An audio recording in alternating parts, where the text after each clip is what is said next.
The price of freedom is death. We're coming to get our check. Black first, my brothers and my sisters. Welcome to the Afro Elite YouTube channel. I am your host, Afro Elite. Before we get started, please make sure that you guys hit that subscribe button, like button, share button, all that, because all of that helps the reach and the growth of the channel. And for everything that you guys do, thank you very much. We're on our way to 10K, and that's because of you guys. Now, I sincerely appreciate every single last one of you all for being here, because today is Wednesday, and I don't really go live on a Wednesday. I've been doing that a lot, going live on extra days. Now, this isn't going to change the schedule, so it's still going to be a live tomorrow, even though tomorrow's Thanksgiving. We're still doing a live tomorrow, okay? Because the mission don't stop, so neither will we. So I want to thank every single last person for being in here with us. We have Walter, we have Derek, we have Devin in here, 18 other people in here. So thank you very much for being here. You probably cooking dinner right now. I don't know.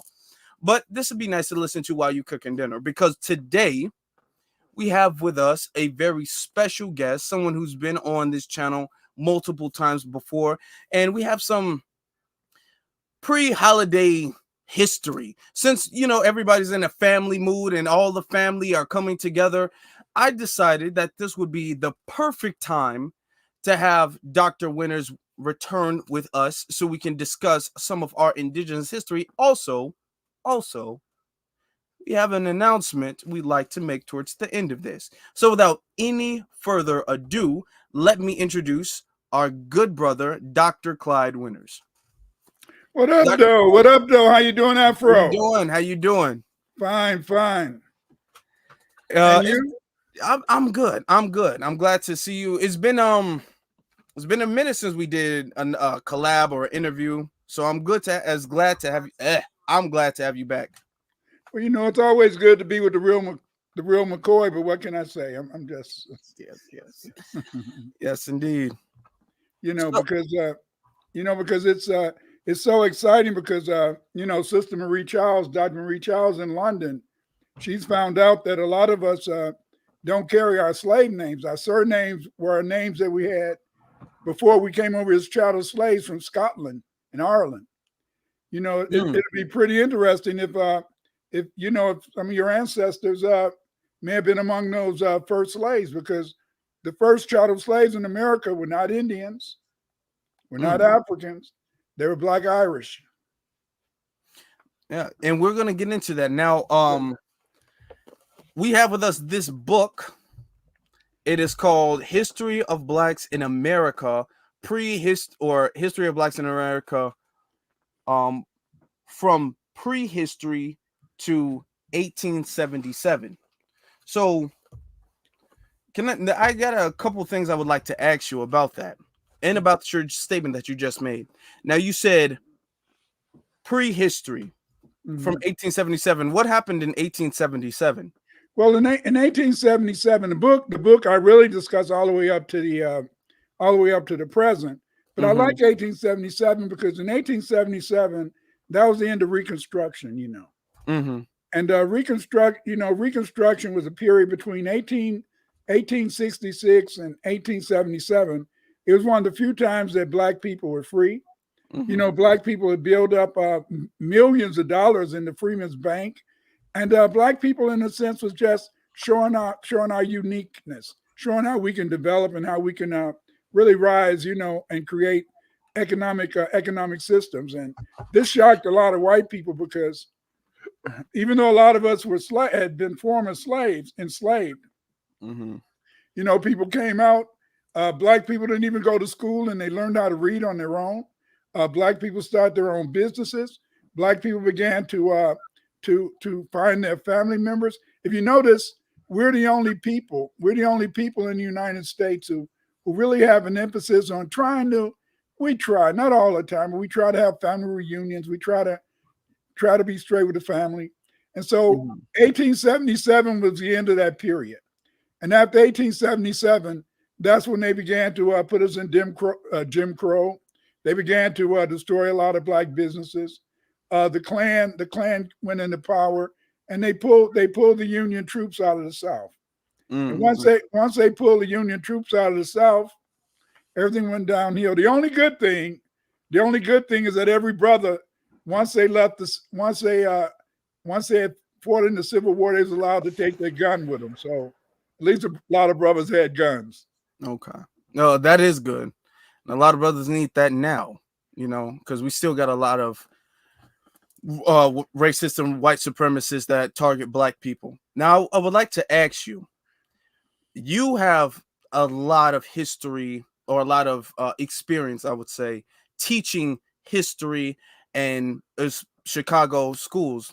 Note what a coincidence in that. Now, me and you are both from the same place, so we can understand what the schools would teach and what the really American schools, not even just Chicago schools, but really what the American school system would teach as far as us as foundational Black Americans in this land. And what they taught was that we were all in Africa. The Europeans came to Africa and they took us from the continent of Africa, from the countries on the west in Africa, and they brought us to the Americans, the Americas. But first, they were in the Americas first. They killed off the Native Americans with various diseases and things like that, and also other warfare tactics. And then after that, they went to Africa and they started transporting Africans to America and enslaving them and forced them to build America.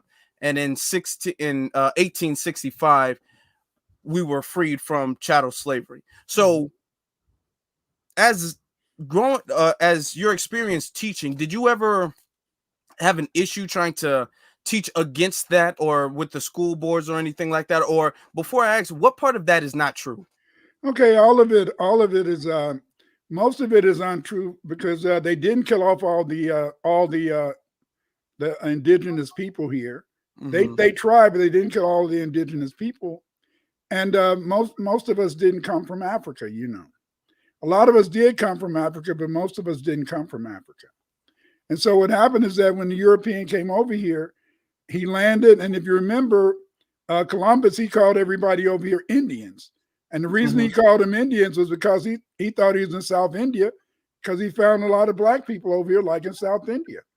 And so then, because of the fact that they were Black, then he said, okay, we must be in India. And then but really, in a sense, Europeans have been coming over here. The British have been coming to North America since the 1500s. Okay. Yeah. So if they've been coming over here since the 1500s, why do the society, why does America put so much on Christopher Columbus discovering America? Why him specifically? Well, because Christopher Columbus, what he did is that he broke the code. Okay, because if you got to remember, in a sense, that Christopher Columbus, he learned from the Moors that there was a big trading block over to the west in a new land. And so they like Christopher Columbus because Christopher Columbus, he told the rest of the Europeans about his discovery, about his so-called discovery. And that led Europeans to sail over here, because remember, Europeans, they didn't believe the world was round. They thought if you went a certain limit, you would fall off the Atlantic and fall off the earth, you see. Mm-hmm. But then when Christopher Columbus came over here, what he did is that he allowed people to understand that there was a land to the west. And in this land, there was a lot of gold and a lot of people. Okay. Yeah. So when he went back to Europe, he informed them. But what you're saying is that there were other, what they call explorers, who discovered this land and then just didn't say anything or didn't let it be known publicly. It wasn't so much explorers; it was trading interests. You know, the Moors. Remember when Columbus came over, he already had maps. He got those maps from the Black and Moors. But see, the Moors, in a sense, they were already trading over here. Remember, the Portuguese, they were the first Europeans to leave from Portugal and go up and down the West African coast. As they traveled up and down the West African coast, they found out about the Americas. That's why if you notice, in a sense, when Columbus went to ask the Pope if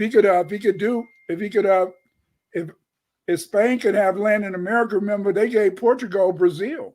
The Portuguese already knew about Brazil. They already knew all that stuff, but it was just opening up a new trading route, a new trading center. Okay. Yeah. That's some very interesting history that we don't learn publicly. So I want to thank you for that. You know, but you got to understand is that, see, a lot of Black people suffer from Cades. Cades is culturally acquired immune identity deficiency syndrome.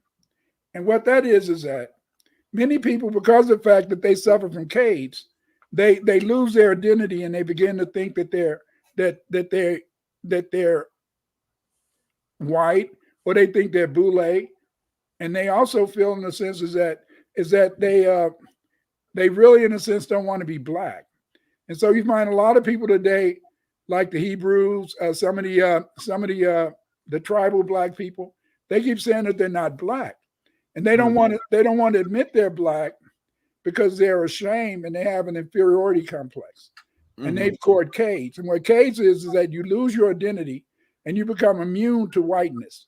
And as you become immune to whiteness as a result of Cades, then you allow yourself to be brainwashed and not have faith and confidence in yourself, you see. And so, see, remember, Black people are not so different here than Black people in Africa. Both groups, in a sense, allowed the white man to have them fight each other. And after they fought each other, that allowed the white man to take over the country, you see. That's how the white man got America, is that they gave America away by fighting each other, killing each other, and being tricked, you see. Because, see, when the European got over, it was hundreds of Black tribes. And then, you know, like I was reading this thing the other day, and his brother was saying, I'm sorry I got on here and called, you know, our ancestors Black. But see, the only way we know that the Aboriginal and Indigenous people were Black is because of the fact the Europeans described them as being Black. Yes. So that brings me to my next question. We have several cases, not just one or two, but several cases, not only of historic record, but also scientific record as well, that would say that people who would be classified as Black or Negro today, if you was to go back in time and bring them in the present day, you would look at them and say, these are Black people. Those were the people who were indigenous and living on the Americas, not just North America, but the Americas, right? You can look at the Olmecs, and I noticed that your Cash App name is Olmec. So there are people who say that Blacks didn't come over here till the Europeans. So can we talk about the Olmecs and the Black history of the Olmecs? Who are they exactly? Well, the Olmecs were they called themselves She. They call themselves the She people. You know, they were Mandingo speaking people from Middle Africa. They came from the Niger Valley and they settled in Mexico. What many Black people don't understand is that Black people have been in North America for 130 years, 130,000 years. The first evidence of these Black people come from Brazil and California. In California, we have mastodon bones, and these mastodon bones show that people was eating off of that stuff. And we know in the sense that many of the Black people came over here came over 130,000 years ago, and they even settled in Brazil. See, many people don't understand. Brazil is only 1,000 miles from West Africa. I repeat, Brazil is only 1,000 miles from West Africa. You know, when you look at a map, it looks as though Africa is so far away from South America, but Africa is not that far away from South America, only 1,000 miles. I mean, that's less than going to Florida, driving from here to Florida, or driving from here to New York. That's interesting, because all the maps make it seem like it's a vast difference. Right. But see, remember, Africa is a mega continent. And so what happened, so the Olmecs, when the Olmecs came, it was already Black people here. These people were called the Ocos. And the Ocos people, they lived on the western coast of Mexico, You call them Negro Costachicanos. What that means is that's the blacks on the coast of the blacks on the coast of Chiapas. And so then these people were blacks. And so the Olmec people, they came from West Africa. They sailed over here in boats. And when they sailed over here in boats, they landed on the Gulf Coast. And on the Gulf Coast, they founded the cities of La Venta, San Lorenzo, and another town. And what they did in a sense is that they began to develop trade connections, and they expanded throughout Mexico, some say even down to South America. And they were the first people to introduce the Americans. You know, even though there's already black people here, they were the first ones to introduce how to build pyramids. They introduced writing and things like that. See, back in 1979, I deciphered the Olmec writing, and ever since then I've been able, in a sense, to learn who the name of the Olmecs, which is she. They call themselves she, but I'll tell you something else. The Aztecs, they call themselves Mexica, and that means lords of the black land, or lords of the blacks. And see, yeah, because see, she means black. It means black race, heritage, stuff like that. And so, because see, what happened is that when the Olmecs came, they began to introduce civilization. They made the big heads, and now I know the names of the big heads. And these big heads, they were kings, and they found the big head at Cascajal, and at Cascajal they found this pyramid and a mound, and in the mound they found this inscription. And this that I hate to cut you off, but that statue, I have to ask, the big statue of the Olmec head that we see when you Google Olmecs and you see the big statue, you saying that was a king? Yeah, they were kings. Okay, so that was a king. That wasn't just a random person. Okay. No, it wasn't a random person. They were the kings, and what happened is that they were buried in mounds. See, but a lot of the mounds that they constructed in Mexico have been destroyed, because whenever they find oil, they just tear the mounds up. And the only way,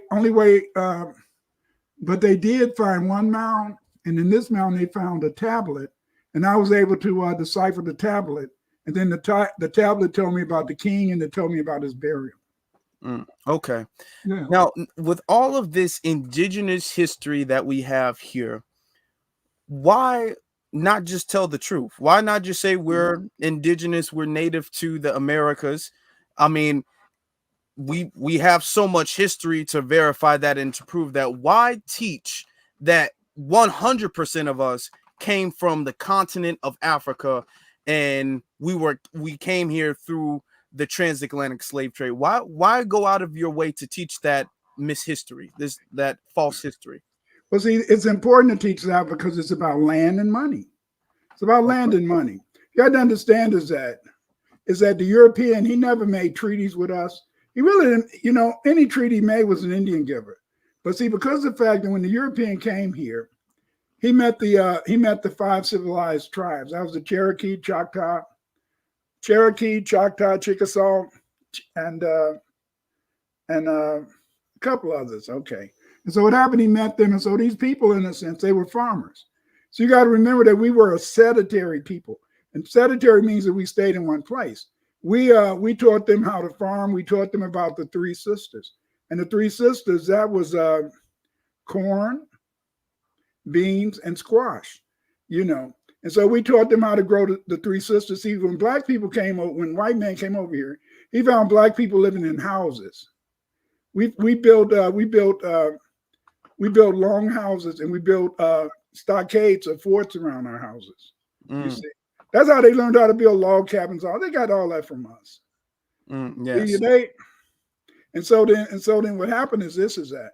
So because the fact is this is that the European, remember, he's a settler. This is a settler colony, and because America's a settler colony, when they came over here, they decided they were just going to take the land. And so then what they would do is there was too many of us to kill off. So what they did, in a sense, is that they allowed us to fight each other. And as we fought each other, that allowed us to be weakened. And as we became weakened, and they could slowly take over this tribe and then take over that tribe. And so what they did is that they took our land. And so they increasingly would move us off of land, and then they would say, hey, this is our land, so you got to move. And every time he would move the Black Indians, he would say, okay, you're free colored people. Okay. He wouldn't call them Indians because, see, the Indians, the red men, they weren't even here yet. The red men, they were in a sense nomadic people. They lived in teepees. See, a lot of people don't even know that Mississippi, Virginia, North Carolina, used to be buffalo there. The herds of buffalo used to go all the way to Mississippi, Virginia, Oh, wow. North Carolina. Yes. They used to hunt. And so then I think that the Mongoloid Indians, they followed the buffalo from Mexico in the Southwest over here, and then we adopted them. But although we adopted them, they stabbed us in the back. See, FBAs, we have no friends. I couldn't agree more. Yeah, we have no Absolutely friends. couldn't agree more. So they got us to have infighting, and with that, they were able to capitalize off of our infighting, and then they were able to further their conquering and colonization of this land, and further further them getting the land and push us away, push us off the land is really what you're saying. But and we become beggars. We become beggars, and we would build our towns, and they would take the towns. And see, okay. they made sure not to identify us by our tribes. Okay. They always called us free colored people. Free colored people. All right. Now, the tribes, and when we think about Native Americans or tribes of Native Americans, we think about the 5 civilized tribes. Right. And what you're saying is that previous to the European coming to this land, there were hundreds of tribes. So how did hundreds of tribes become the 5 civilized tribes? And now any Native American or anything, they all go back to one of those 5 tribes. It's about 30. It's about 30 Black tribes like the Uchis, Yamasis. It's about 20 or 30 still Black tribes. But what happened is that when the tribes would go to war, when they would lose the war, then they would join another nation. And once they join another nation, they would take on the name of the nation. I know you've heard about the Iroquois. Yes, I've heard of them. Okay. Yes. The Iroquois, they was not a tribe, they was a confederacy. See, African people have a tradition of forming confederacies. In other words, in a sense, we will form a federated state. You would be the king of your nation, and we would choose somebody among the various nations to be the leader of the confederacy. And so then, therefore, in a sense, the Iroquois was just a confederacy of the original 5 civilized tribes. But as the white man, in a sense, took away our power and gave it to the Mongoloid Indians, that's why today you go to if you did a Google search now, and you went to and you looked up the Creek and the Seminole and the Choctaw, they will show you some white men out in California being the leaders of the tribes. And the way they got to be leaders of the tribe is because of the fact, in the sense, is that beginning with Benjamin Franklin, he always felt that it was easy. He wanted to keep America white. And since he wanted to keep America white, he wanted to make sure, in a sense, that he didn't have to be ruled over by any more Black people. See, most of the royalty in Europe was Black up until about the 1800s. The kings, princes, all of it, they was mainly all Black, and because they were all Black, Benjamin Franklin, he wanted to make sure he could make this country white, you see. Because the fact is that, remember, can I present? Let me show something. Yeah, go ahead.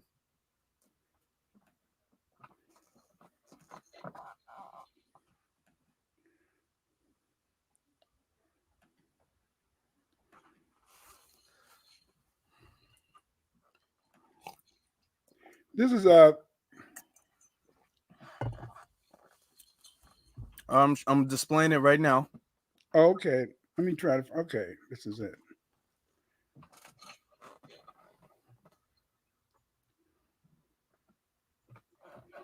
Okay, in Benjamin Franklin in 1751, he warned the German immigrants. He warned about German immigrants as sons of Africa and their swarthy complexion, which was an affront to the purely white people who originally settled America. Do you get it? Mm. The Germans were considered white. If you notice, one of our favorite stars is Arnold Schwarzenegger. And what in German, what does Schwarz mean? I know you know that. Black.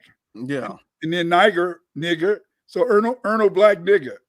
See? Wow. Anyway, yes. So Benjamin Franklin, circa 1751 AD, warned about German immigrants as sons of Africa and their swarthy complexion, which was an affront to the purely white people who originally settled America.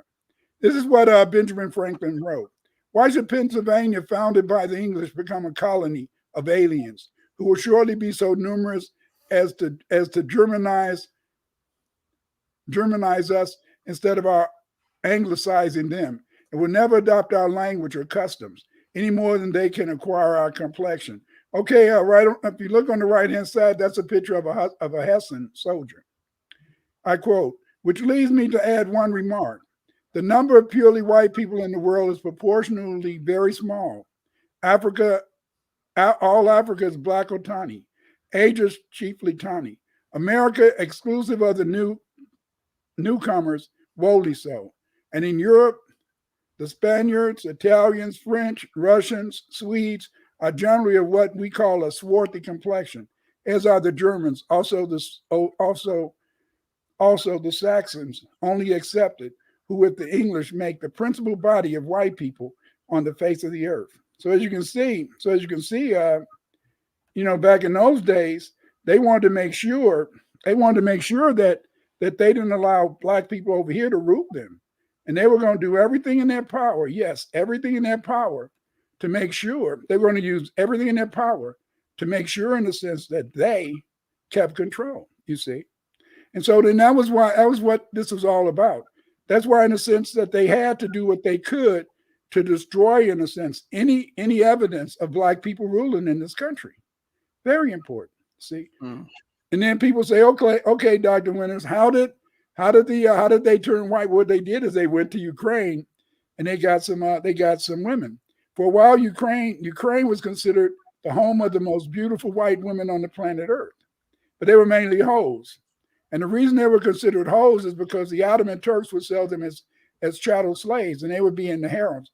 If you see any pictures of the Moors, you can see a Moors king, and he got about 100 white women. Those are mainly Ukrainians. See, and the thing that led to our demise is that those white thighs. They want those white thighs. Because they want those white thighs, that's how we lost. Yes. Yeah. And that's unfortunate. Now, I want to ask this, and I think that this is very important too, because anytime we have the conversation at all about our indigenous history, we get the people who get offended by it be all like, oh, you guys just don't want to be African. You guys just want to deny your ties and connections to Africa.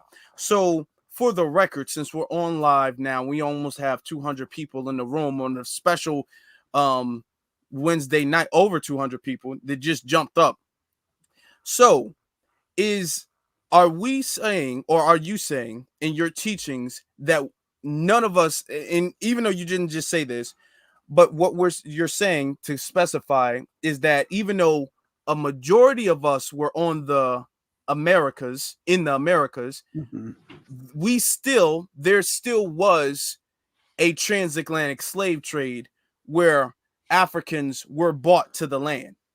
Yeah, it was a trade. So you got to understand is that it's a difference between ancestry and heritage. Okay. See, what many people want to do is that they want to deny our ancestry. Our ancestry is African. And I'm not going to say everybody came from Africa. There's no white or no Asian people ever came from Africa. So they didn't. All people didn't come from Africa. That's a lie. See, but the thing is, this is that because the fact in the sense is that we have an African ancestry. How do you know? Okay, this is what we know. We have an African ancestry. I'm an anthropologist, but I look at archaeology. And when you look at archaeology, you look at artifacts that have been discovered, through archaeological excavation. I mean, archaeologists, they find a place, they dig up the place, and they find pots, tools, weapons, and things like that. Okay.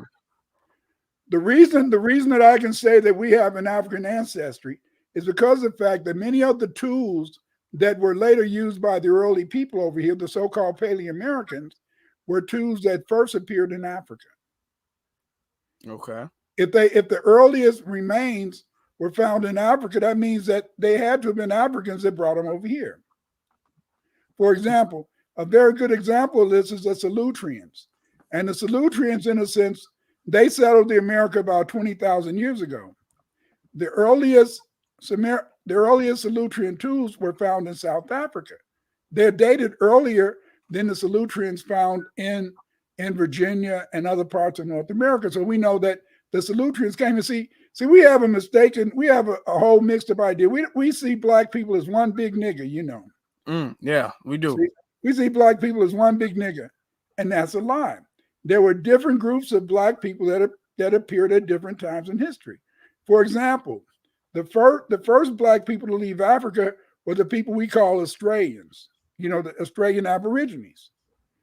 They have straight hair, they have wide noses, but the bridge is very primitive because the bridge stands out.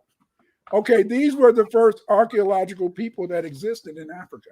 Then after them came the Khoisan. And the Khoisan people, they live in South Africa today. They're kind of smallish people, but they expanded around the world. They were the first, I know you've heard about Cro-Magnon man. I'm not too informed, but I have heard of it, yes. Okay, well, Cro-Magnon man is supposed to be the first European. And the first Europeans were Khoisan or Cro-Magnon people. The Khoisan, they introduced, in a sense, civilization to Spain, and they also came over to North America in 20,000 BC. Okay. Then around 15,000 BC, the Seed people. These are the Pygmy people. They call them Twa or Anu. And these Anu people, they built a fantastic civilization. They're the ones who built the Sphinx. Yes, they built the Sphinx. Oh. They built they used to work with their little short. We see their little short asses. We see them walking around. They used to move stones, man, that weighed tons. They built pyramids. They built roads. Over here in North America, in a sense. Sorry.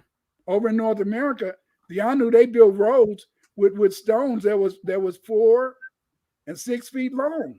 And they put them together, and they didn't fall down. They didn't have to put plaster between them to hold them. Okay. So the Anu, they ruled, and then we're the last black group. We're mainly, in a sense, you could call us Cushites, Egyptians, whatever. We're the last black group that are some of us are super tall, some of us are small. And so then we're the last ones to come over here. But see, people, they have a tendency to believe it was just one big nigger. No, it's been different black groups that settled the Americas. Yeah. And so they get everything mixed up. And so a lot of people, they want to go off their heritage. Just for example, brothers, black people, they don't understand how to do research. They just believe whatever the white man teach them or anything because they don't know how to do research. I'm a scholar. I'm a researcher. And so then, like you hear a lot of brothers saying, hey, we not African. We say Niji. Niji. They don't even know that Niji is a Mandingo word that means hello. They think it's something unique. No, Africans have always been coming over here. See, a lot of people say that how can you say that the Indians were black? The only way we know they were black is because a white man walked up and he said, "Oh, those some copper color Americans. but their complexion is black. Okay. That's how we know that. That's how we Yeah. know we're black indigenous people or aboriginals, because the Europeans describe them as being black. And so this is very important history, because I've said this on this channel for the course of some years or so. There are two things that can be right at the same time. Okay, I think that certain people, when they get certain times in their feelings, or it might hit a nerve when we're speaking on this subject, and a part of their comprehension starts to slow down, if not cut completely off. You have people who are like, we're from here, we have no ties to Africa, we are completely different almost beings than Africans, or none of us were here, we're not indigenous. And us as foundational Black Americans who say we're indigenous, that's just because we hate Africa. We say we're indigenous because we hate Africa. Why do you think, and this is my question, because this subject tends to get a lot of people worked up, why do you think certain people get so bothered by us saying that we are indigenous to the Americas? Well, they get bothered because number one, a lot of them suffer from Cades. Okay. Because they suffer from Cades, they don't want to be black, and they're ashamed of being slaves. I'm not ashamed of being a former slave. I'm quite proud. I mean, damn. I mean, we're the only people we're the only former slaves that now some of us live in houses better than our masters live in today. Some of us have nice jobs. When I was, and so then the thing is, so I'm proud of it. Look at what we've done. We built this country. We built the music. We built the life. We're the moral fiber of this country. We're the only people on earth that got heroes that represent morality. Malcolm X, Harriet Tubman, Fannie Lou Hamer. These are great men and women, Martin Luther King, and that people see them as heroes. That's one of the reasons why a lot of people, in a sense, they look towards us for any type of morality, you see. Yes. But there are a lot of us, in a sense, because we suffer from Cades, we hate ourselves. We therefore, in a sense, don't want to be black. So a lot of this came from this guy called Karimio and Dane Calloway. Okay. So Dane Calloway, he began to talk about the fact is that black people, that Aboriginals were not black people. They were indigenous. They were, in a sense, not chattel. They were indentured servants, or they had contracts with the white man. It's all bullshit. I mean, anytime you look at if you look at the slaves that worked on the tobacco plantations, they always had a feather in their head. You know why? Because they were black. They were black Indians. See, they were black Indians because the first Africans that came over here in 1619, they were indentured servants. So the only slaves they could make people slaves was black Irish and Scotsmen. Just like in a sense, like my name is Winters. And so I always grew up feeling that, hey, maybe some German family owned me. And that because they owned my grandfather, my great-great-grandfather down in Mississippi, I must be part German. That's bullshit. Winters came over here, man. When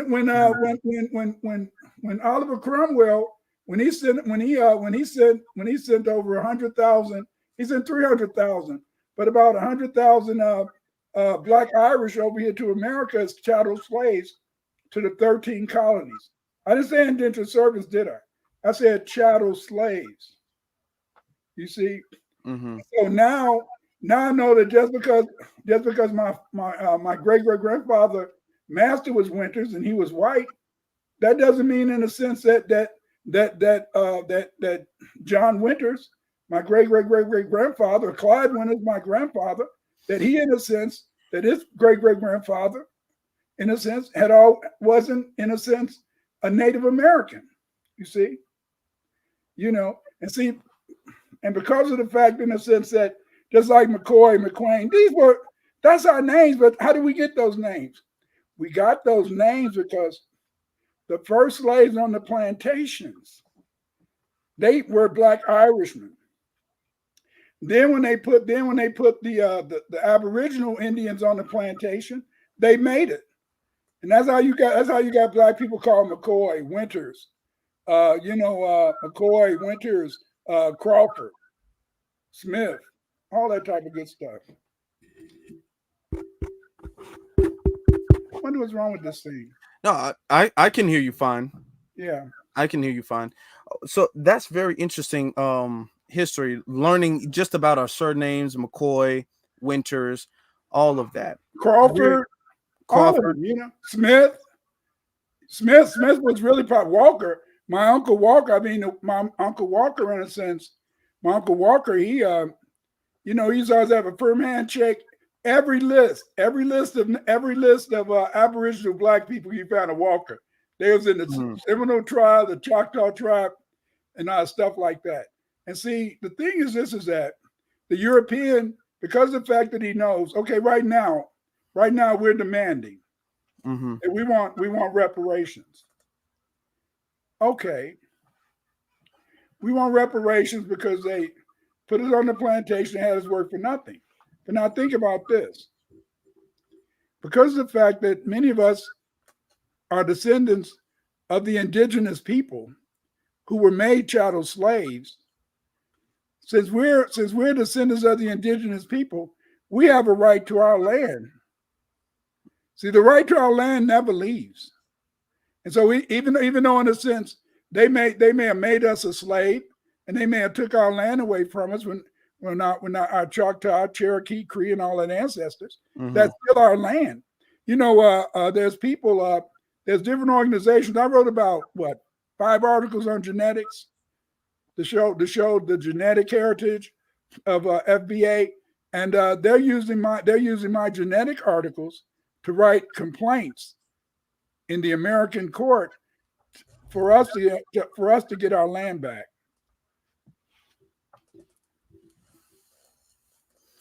Yeah. Okay. That's interesting. I'm sorry. I'm just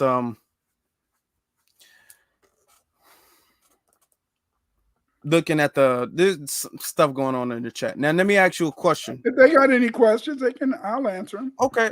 If you guys have any questions, you guys can respectfully answer, because there are some people who seem to be a little upset. But that's why I said when we have this topic, when we talk about this, it's certain trolls who follow me around. They've been following me around for 20 years. Yeah, they've been following me around for 20 years, especially a lot of Latino people. Because a lot of Latino people, they're because of the fact that they're mestizos. See, a mestizo is a made-up race. No mestizos existed until the Spanish came and they raped Black women and some of the Mongoloid women. You see, but see, most of the mestizos, they want to say, "Oh, that the winners, he attack us. He always appear against him. He always say he Olmec. How can he be Olmec? I was on the land." No, you weren't on the land. They weren't on the land. There were no Chicanos on the land. There were no Mexicans in California, New Mexico. There weren't no Mexicans there. Wasn't any Chicanos. They came later.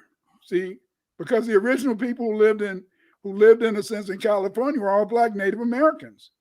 But they exterminated them.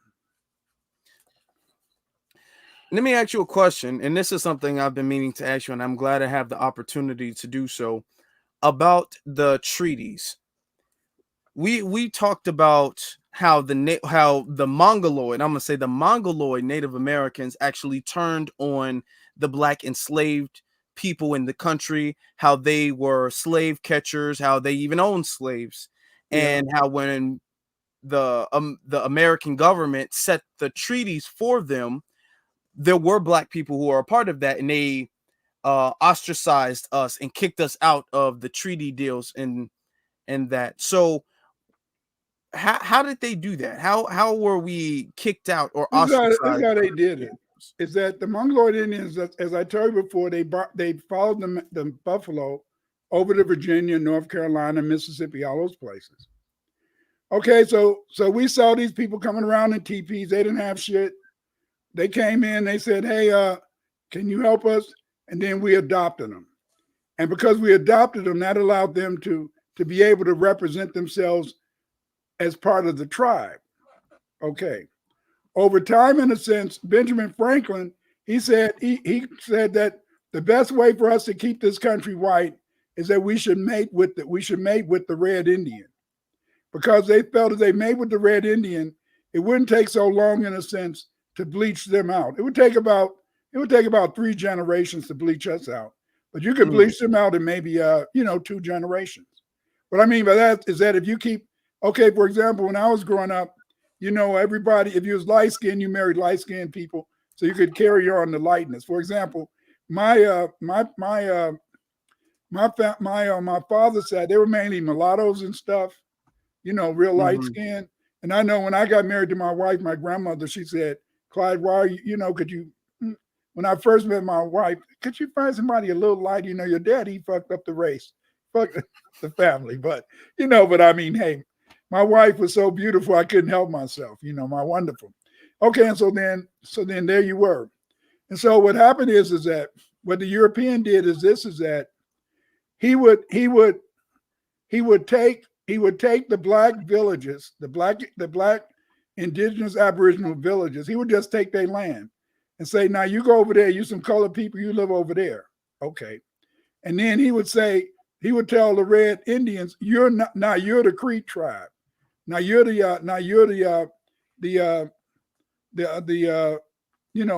Chickasaw. Now you're the Choctaw. And so but damn, there's 100 people over there that's black, and they're the real ones. See? And so they did it. And so what happened is that in 1831, in a sense, they took mainly the Red Indians and told them to move to the Indian lands in Oklahoma. So some of the black Indians who thought that the Mongoloid Indians were their friends, then they went with them. And then when they went with them over there, then although they were the original Cree, the original Choctaw, the original Chickasaw, they in a sense, went over there, and then the Red Indians said, well, those are my slaves. They weren't their slaves. But see, they said those are my slaves because, see, if the white man just saw black people, he would just kidnap you and make you a slave. See, whenever the white man wanted some slaves, he would just go raid a black village, a black Indian village, and kidnap everybody and put them on the plantation. See, he never made any treaties with us. And if he did put us on a reservation, what he would do is that every year the black Indians would have to sell part of their reservation to pay their taxes. That's how they was able to steal all of our land completely. See, and that's why a lot of black people, had land down south. A lot of them had land because of their indigenous heritage, But over time, the white man slowly found a way to steal it. Okay. And so when they got out, when they went out to Oklahoma, then therefore, in a sense, at the end of the Civil War, the government said that all the tribes out there had to pay black people, the black people in Oklahoma, millions of dollars. And they never paid us that money. They owe a lot of people. They owe a lot of freemen out in Oklahoma big money. What's his name? Claude Anderson. He's been trying to sue to get that money. When Obama was in office, he gave some of the Indians out there, the Mongoloid and the white Indians out there in Oklahoma, he gave them money. But he didn't force them to pay the freemen the money that they owed us. See, what happened, they had what was called the Dawes Commission. The Dawes Commission was supposed to record all the Indian nations around the country. And so what they did is that if you were white, you could pay $5 and you could become an Indian. And then they would record the Red Indians, and they would give them different nations. And then the black Indians, they would in a sense record us as freemen. So we wouldn't have any rights and stuff. So with the dolls rolls, which is where a lot of Europeans, white folk, they would pay $5 Right. so they can be considered or classified as a Native American. Yeah. And that's where the term $5 Indian comes from, Right. you know, because they knew the benefits were coming when it comes to that. They knew the word you just said the word is slipping my mind right now. The treaties. Just that the treaties were, in the works and all that. So they was like, okay, let me go over here, pay $5. Yeah. Now I'm Native American. Now I have some ties to this. See, just like this. Go ahead, keep going. So with the treaties, you're saying also, not only did they allow white Europeans to classify as Native Americans, they also had a thing where they separated indigenous black people who were enslaved as freedmen, and they kind of made a separation between Native Americans and freedmen. Well, they made a separation between I'd like to say they made a separation between Native Americans. And when I say Native Americans, I'm talking about the Mongoloid people and the Aboriginal or indigenous people. The Aboriginals were black people. But what happened in a sense is that they always called in a sense the black people, the black Indians, instead of referring to them by their tribal names, they always called them colored people. Okay. See, just like in Illinois, there's a lot of red Indians out here, and they say they're Illinois Indians and Wisconsin. They're not no Illinois Indian. They ain't not no damn Wisconsin Indian. They ain't shit. What they did is that, I'm telling you, man, what the white man did is this. The white man said this. He let these red Indians, he said, red Indian, you're going to pretend you the Dakota. You're going to pretend you pretend you this. You pretend you that. And then that way, in a sense, the real people, just like right now, it's people who will tell you, like my wife, her great grandmother was a Blackfoot, and she was in Georgia. If you go to the internet right now and you look up Blackfeet, they will say that the only Blackfeet live in Canada. Okay. Yes, she knew what the hell she was, but see, they always want to ignore our Aboriginal heritage. They want to ignore our indigenous heritage, because the fact is that they not only owe us money for being their damn slaves, they owe us money for the land they took. See, and so then if they always have you saying, aha, nigga, you from Africa. I'm sorry. No, you're fine. Foundational Black American, you're from Africa. You see? So that means that if you got any complaints, you go get it from them Africans. See? But the point is this, is that, yes, around 200,000 of us did come from Africa. But there was already slaves on the plantation. Black Irish and Aboriginals was already on the plantation. That's why so many of us who say who claim that they're Choctaw Seminoles, that's why a lot of times you'll find them, they'll say they're Choctaw and their last name is McCoy. They'll say they're Seminole and their last name is Winters. They'll say that they're Cree and Chickasaw and their last name will be Crawford.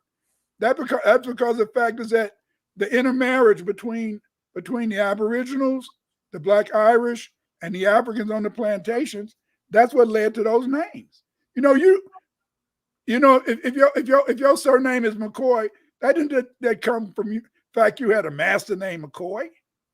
It came from the fact that somewhere along the line, an Aboriginal made it with a Black Irish, and they kept that name. You see, see, but see, the whole point is this: is that they lie to you. They have to lie to you because see, they want you to be. I'll tell you, when I was growing up, my mama said, "You're Choctaw." I said,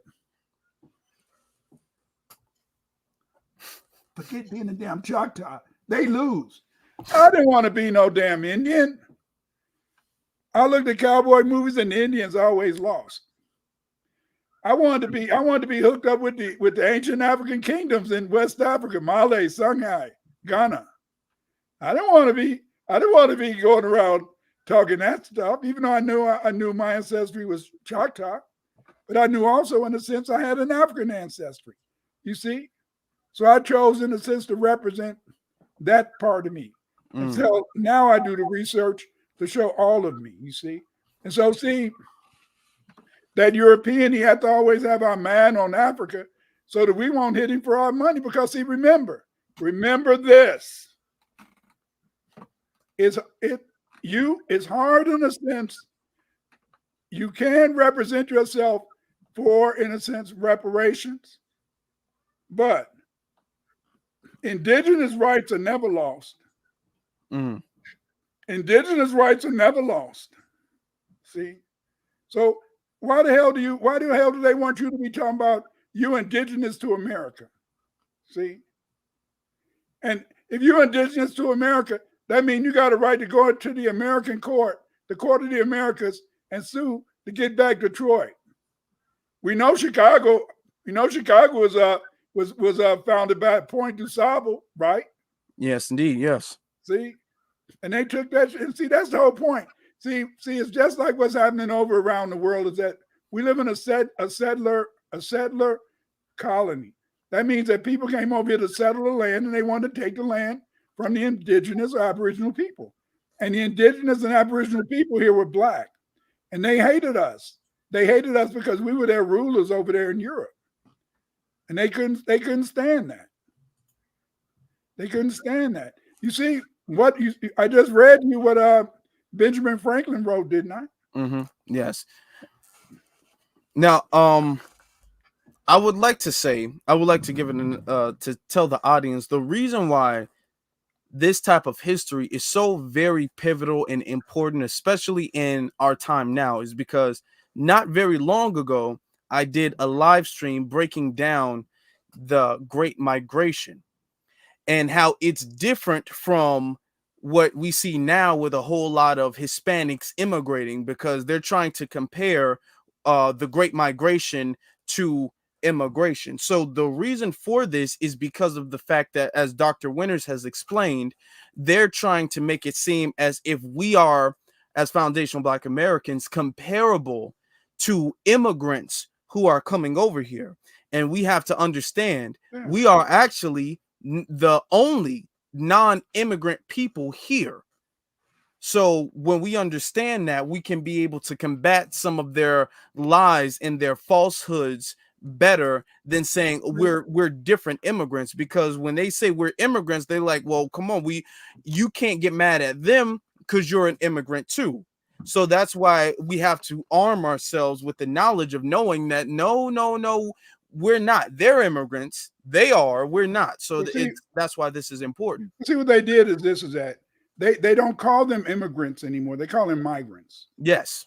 And the reason they call them migrants is to try to associate them. But see, when my parents moved up here from Mississippi, and they moved from Mississippi up to Chicago, did they give us $9,000 for rent? Hell no. No. Did they let me live in their neighborhood? Hell no. Did they try to kill me? Yes. The riot of 1919. Do you know, when I was a teenager, I'm 72 years old. On December 4th, I'll be 73. Do you know that we used to couldn't stand on Cicero? That's where the industrial area was, all the factories. You couldn't stand on Cicero after 10 o'clock. They'd kill your ass. Oh, wow. They would kill you. They would kill you. It was many parts in Chicago. You know, you bet not be over there. They can't compare that to us. These people, they brought them over here. They give them rent money. They give them a place to stay. They're providing them food, clothing, housing.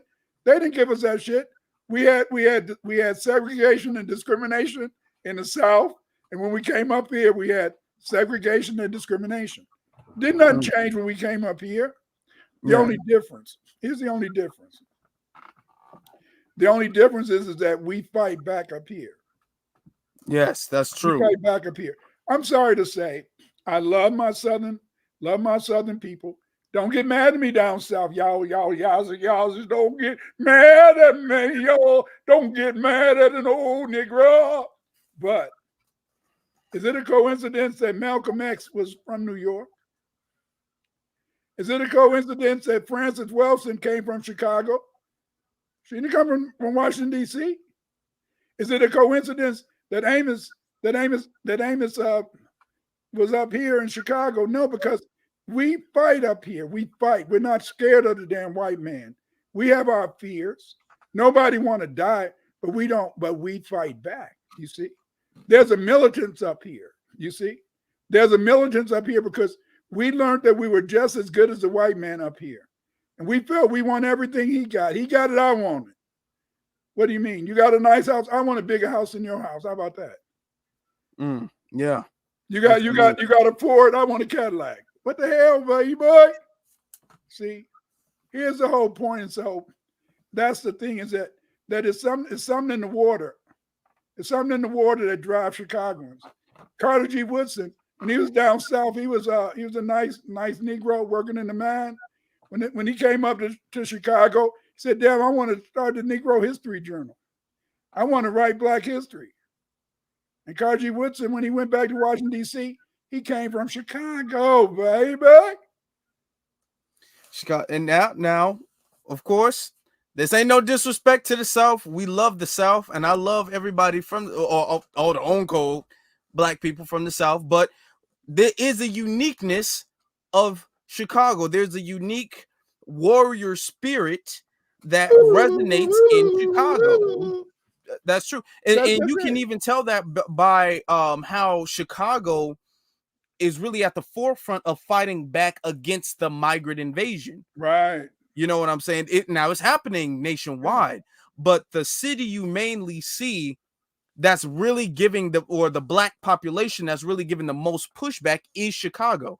Now, I know I do a lot about Chicago, so sometimes it feels like I'm biased. I can be. I'm not gonna lie, I can be. And this isn't a diss, but we just have to be realistic with the situation. We have to tell the truth. Name your heroes. Who are the Black heroes? Amos Wilson. Where was he at? Chicago. Francis Cress. Dr. Francis Cress Welsing. Cress Welsing. Where did she come from? Chicago. Where you come from? Chicago. Yeah. See? Carter G. Woodson, where did he start doing his research into Black people, really bring it out? Chicago. Come on now. I want to stutter. But I'm from Chicago, baby. I can't stutter. Yeah, let's be honest. Fred Hampton, somebody in the chat room said Fred Hampton, you know. That's right. And look at with that, we came the breakfast program, the free breakfast program right. In the Black Panther Party for the children. So we have to understand there's a certain, I'm going to say this.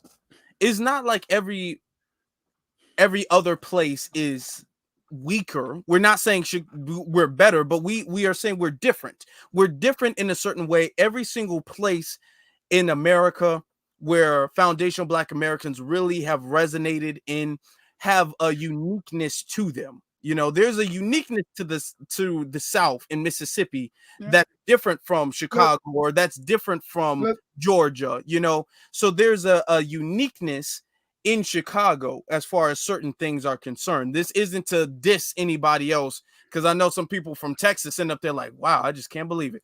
So I'm not dissing y'all. It ain't dissing nobody, but you got to understand is that what is the beauty of Chicago? The beauty of Chicago is that if you grew up in Chicago, it was a quick differentiation. White there, Black here. Mm-hmm. And they know, you know, I mean, most of us didn't get white friends until we got our jobs or went to college. Growing up in Chicago, it's different like for people now. Like I got some of my grandkids, they live in the suburbs. I live in the suburbs. Still, we don't speak. Chicago is beautiful because Chicago, you knew the Black people was here, the white people was there. And because we had that full differentiation, my mama and my mother-in-law, they always talked about the fact that when they was growing up, they got to play with white kids. Then when they got to be a certain age, then they white friends stopped playing with them because their parents told them that now you got to tell that nigga where to go. See, I didn't have no questions. I had no questions. Whitey over there, Blackie over here.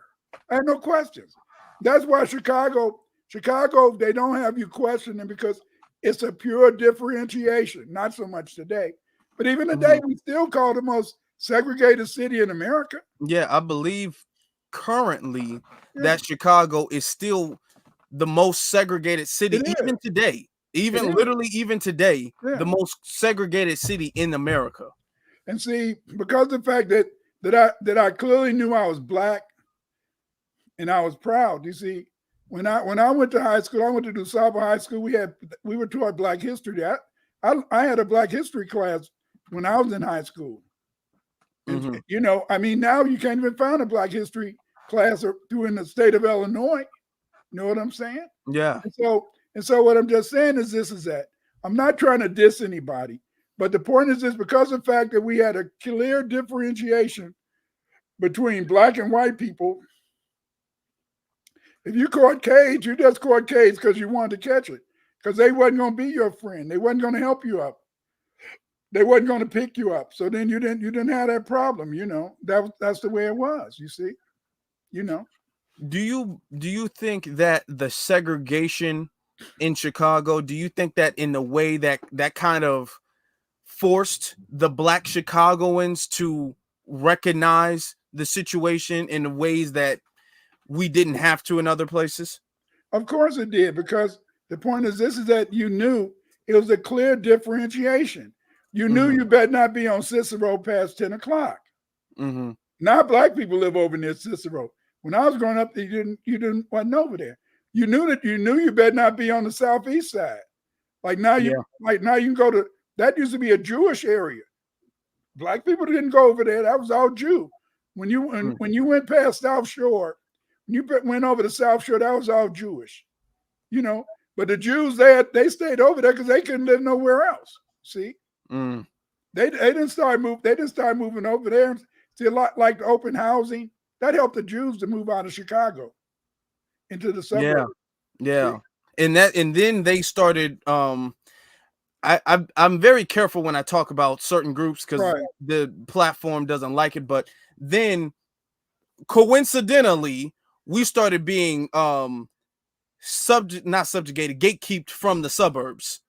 You know what I'm saying? They had the segregation in the suburbs as well too. When they started moving out into the suburbs, then black people couldn't move to the suburbs. So that Chicago has a lot of history to it, especially. But that wasn't because of Jews. The Jews wasn't, because the Jews, they couldn't move out of Chicago except in the Skokie. You see? Yeah, because see, it was hard for everybody. I do know that after World War II, I do know it was on the Northeast. They had a lot of places. Like my father, he fought World War II. They didn't let him get no house. The only, John Henry Clark, he was lucky. He got to go and get a real degree.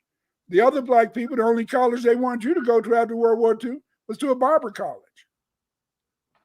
And they redlined us, and they purposely did that. See, that's why I'm so proud. That's why I'm so proud to be a foundational Black American. Is out of all the obstacles that they threw in front of us, we still succeed. We still rise. We still succeed. See, and that is the beauty of it, man. That is the beauty of it. You see, is that when you can think about the fact that here you are. I think back in the day, here I was, a brother grew up on the south side of Chicago, grew up in pissy tenement apartments, all that type of stuff. I got a chance. We burned up Chicago and shit during the riots after Martin Luther King got killed.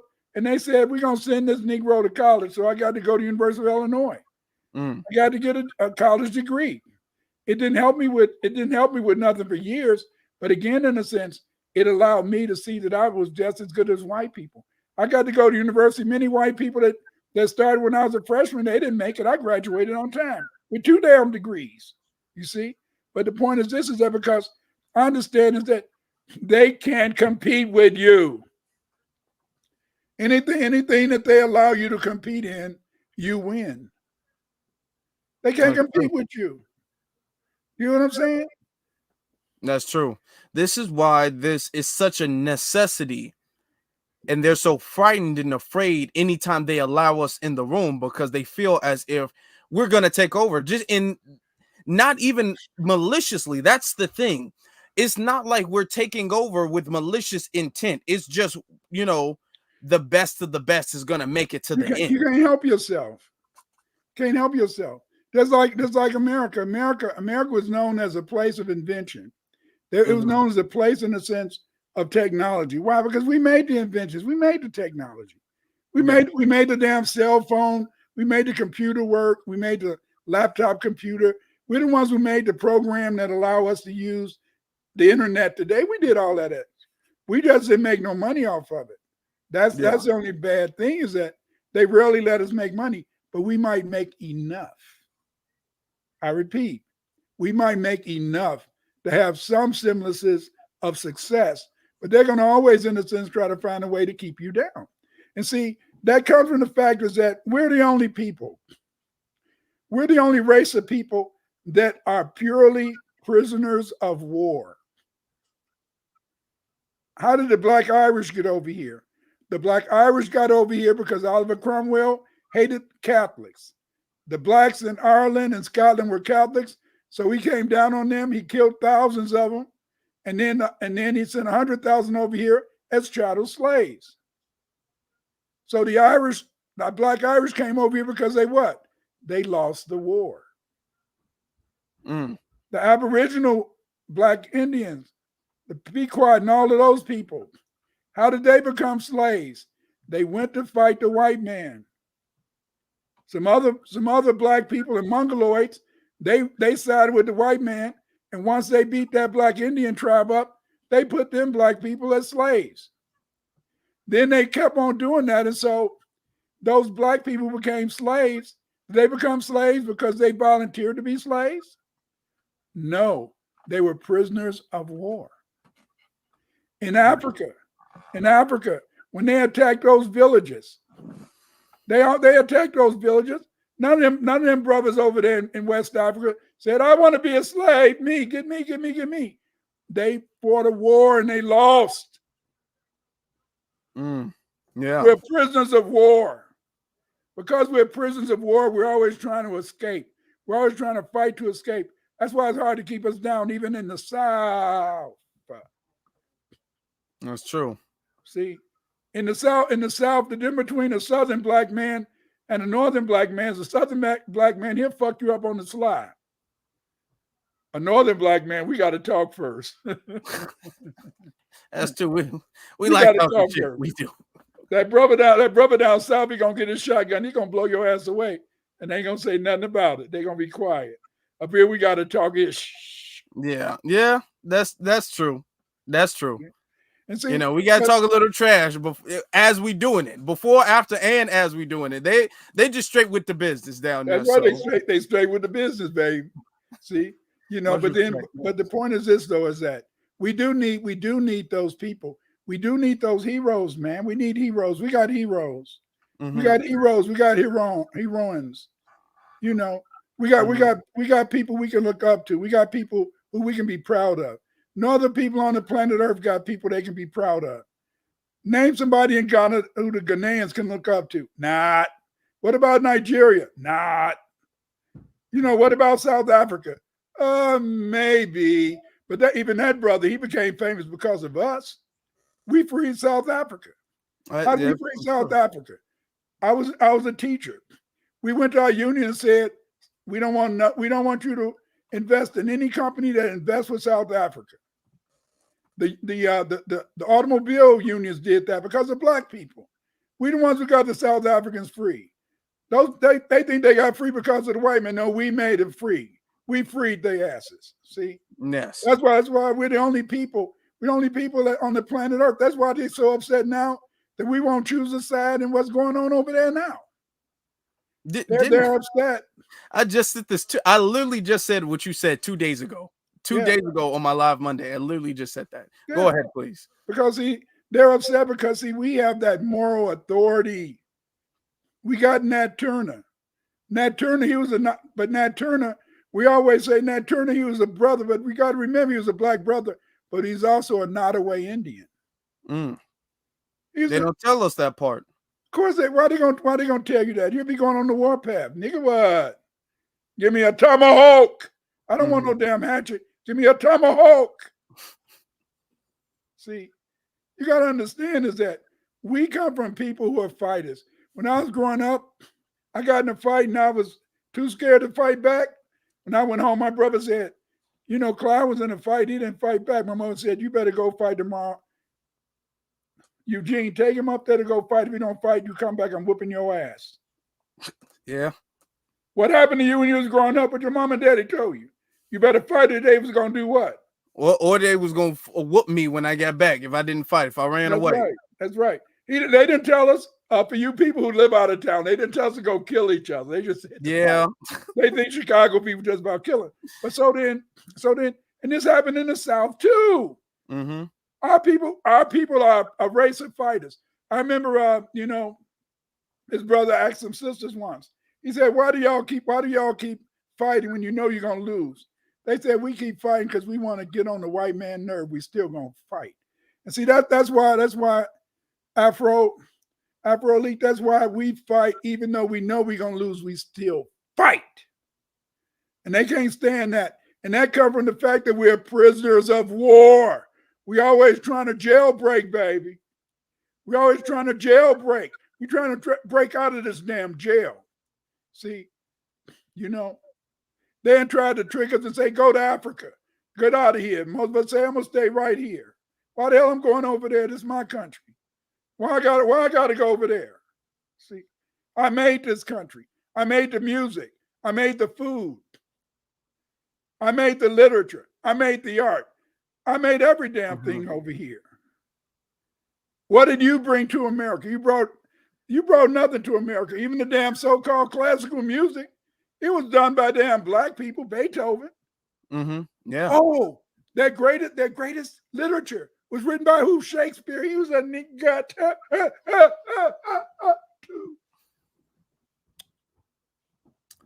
I 100% agree. And that's the thing when people say things like going back. First off, that's an interesting way to phrase that. But going back to Africa, when people say the America wasn't built for us, so we need to go back to Africa, and we have to come to the realization that Africa is not this Wakanda that we have grown up to believe. You know, the Wakanda from the Black Panther comics that's not what it is. You know, and even if it was, to be honest, even if Africa was Wakanda, we still built America. Right. We're not going to just build something and then be all like, okay, y'all have it and we gone. You know what I'm saying? So this is why we have blood, sweat, and tears on this soil. Yeah. And it would be, in my humble opinion, an abandonment of our rights and our ancestry and our heritage to just up and leave it. But that doesn't mean that I don't have a connection with Africa, because I got African ancestors. But the point is this, is that I can go there and I can stay here too. But why do you want me to go there? Why do you want me to leave here? See, you have to understand this, man. You have to understand is that the European, he's been able to teach us so many lies. And because he's been able to teach us so many lies, he doesn't want us to know who we are. He doesn't want us to know what a tremendous and a unique people we are. See, we're a unique people, you know. We're built upon the best people that ever lived in Black Ireland. We're built upon the best people that were Aboriginal Americans. We're built upon, remember when they brought brothers from Africa, these were skilled people. They were blacksmiths. They were skilled. They were skilled. The European didn't bring them over here because they were dumb. They brought them over here with skill. We got none but uniqueness in it. Is it any wonder? Is it any wonder that is the FBA who are the leaders of the damn world? See, everybody else is jealous of us. We're the only people that fight. We're the only people that fight European hegemony. Why do we fight European hegemony? I'll tell you why. In the Caribbean, it was just a few white people. So in the Caribbean, they had black people always disciplining the other black people, right? Mm-hmm. In Africa, it was only a few black people. It was only a few white people in Africa. So they had other Africans being in the police force, being in the military. So they had to discipline the African. Oh, But in North America, the white man wasn't going to make that mistake. That white man, he was going to be your master, and he was going to be the overseer, and he might let your ass be the driver. But he made sure that every black person on that plantation knew that driver did what he told him to do. He told the driver when he could whoop ass. He told the driver when he could discipline people. So we always saw the white man as being the enemy. We always saw the white man as being the one who wanted to hurt us. And that even if black people did carry out their stuff, we knew that they carried it out, because if they didn't carry it out, they was going to get whipped. But see, the people in the Caribbean, they grew up just feeling, hey, watch out for the government. Watch out for that brother. Africa, watch out for the government. Watch out for that brother. But over here, we knew who the enemy was. We knew who was trying to dominate us. We knew who was trying to control us. And so that's what gave us a difference. See? And because of the fact that we are a people that were based upon, we are prisoners of war. We were caught in wars. That means that you always have a warrior spirit over here. You wasn't submissive. See, you wasn't submissive. And because you wasn't submissive, you carry that warrior spirit from then up until today. See, see. Now, go ahead. I'm sorry. What you said is very. I've been doing some research as well too, and I guess this is the perfect time to announce it because we're on live right now. So they like to say that black people, the enslaved black people in this land, and we're going to get to the super chats, and I saw some couple questions. I highlighted them, so we're going to get to those. So, but the Civil War that was fought between the Union and the Confederacy, that's ultimately what they claim freed us as black people. That's right. It did. And now when I was doing research, I noticed how a lot of the slave rebellions were starting because a lot of it was snitched on. A lot of it was snitched on. A lot of people were unsuccessful. A lot of them were unsuccessful. But the slave rebellions became more successful as time went on. The spread of black people freeing themselves from the plantation and the Underground Railroad, the Harriet Tubmans of America, that was becoming a much bigger problem right before the Civil War. So they were essentially, the South was kind of losing its grip on slavery the way it used to have it. Well, see, it wasn't really that. What it was is that you got to remember, during the Civil War, they drafted a lot of people in the North. Most of those people in the North, they, in a sense, they went AWOL. As a result, in 1864, the Union Army was losing all over the place. So in 1864, they went and talked to Abraham Lincoln, and they said, you got to bring the black people. So they brought in black people. It was black people who fought in the Civil War. Most of the black regiments never lost a battle. The only movie they made, Glory, they made Glory based on the Massachusetts regiment that lost the battle. Mostly all the black troops, they kicked ass because you know why? The Red Indians over there in Oklahoma, they developed a policy, and in their policy, the Red Indians, they developed a policy in Oklahoma. They fought with the Confederacy, and their policy was that if black people surrendered, you had to kill them all. So black people knew they couldn't surrender during the Civil War. Many of those black troops, about 17,000 came from Kentucky. About 14,000 came from Maryland. Mississippi sent 20,000. These were people, in a sense, who fought. We fought, and we won our own freedom. 200,000 black troops fought in the Civil War. We had 25 black people won the Medal of Honor. Another 200,000 black people used to follow the troops throughout the South, and they would be the ones that help build up the bases, clean up the bases, and all that type of stuff. See, we fought for our own freedom. We freed ourselves. we freed ourselves. See, just look at the history of the war. They were losing until the black troops joined. You see? Yes, indeed. And they would have lost to the Confederacy. They would have lost if it wouldn't have been for us. Yes. But see, the whole point is this, is that they had to, because see, that's just the way it is, man. But they don't want you to know that 200,000 black people fought in the Civil War. They don't want you to know that we want our own freedom. They want you to feel that it was just that Lincoln freed the slave, but Lincoln freed the slave so we could kick some white ass. I'm sorry. That's true. That's something we were very good at. Yeah. We were very good at that. That's right. And the point is that's why I said it's not that Southern black people didn't stand up, because they always knew that crazy nigga, and everybody knew it was a crazy nigga. And it was that one black man down in Mississippi, Arkansas, North Carolina, Georgia, that the white folks knew not to mess with. You hear what I'm saying? That's true. You know, even when they came and got Emmett Till, they had two coons with them, and they came in the middle of the night. That showed the cowardice of these people. See, that showed the cowardice of these people.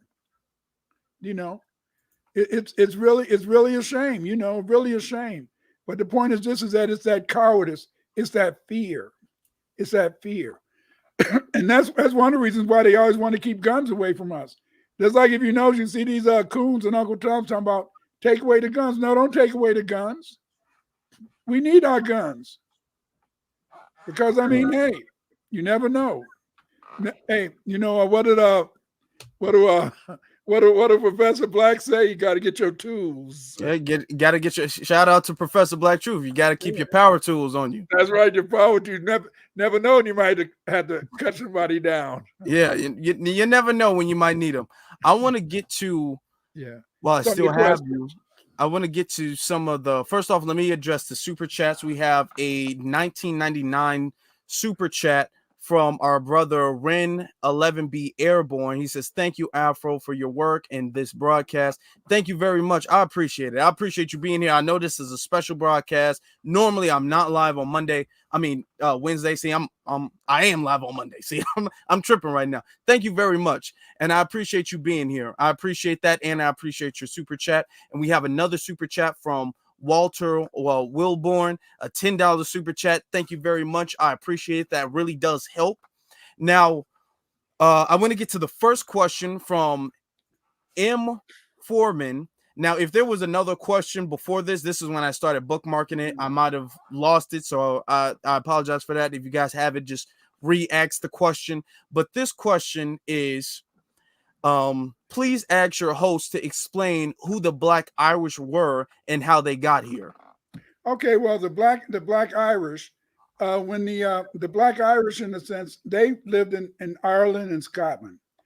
Originally, in a sense, the British Isles were occupied by the Baradanacs. The Baradanacs is the name they give to the Pits and the other black people that form the basis, in a sense, of the Irish population. They were the Doobs, and that means black. And so, see, the Black Irish, they had lived in Ireland for thousands of years.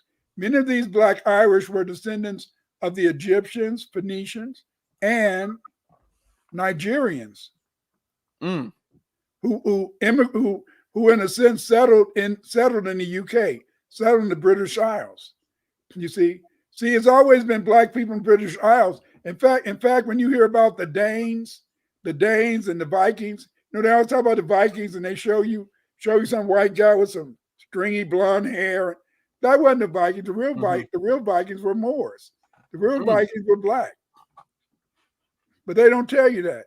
See, they're always still in our history. There were no white Vikings. The Vikings were black people, just like you, just like me. And some of these Vikings, in a sense, they settled in Ireland too. And so the Black Irish, they ruled in a sense, Ireland and Scotland, and they were also Welsh. What happened is, in a sense, is that Protestantism came to the UK. When the Protestants came to the UK, what they did, in a sense, is that they wanted to take power away from the Catholics, because the Catholics had been ruling the country for hundreds of years. and they wanted to take power away from the Catholics. So what they did is that when they first invaded Ireland, the Protestants lost.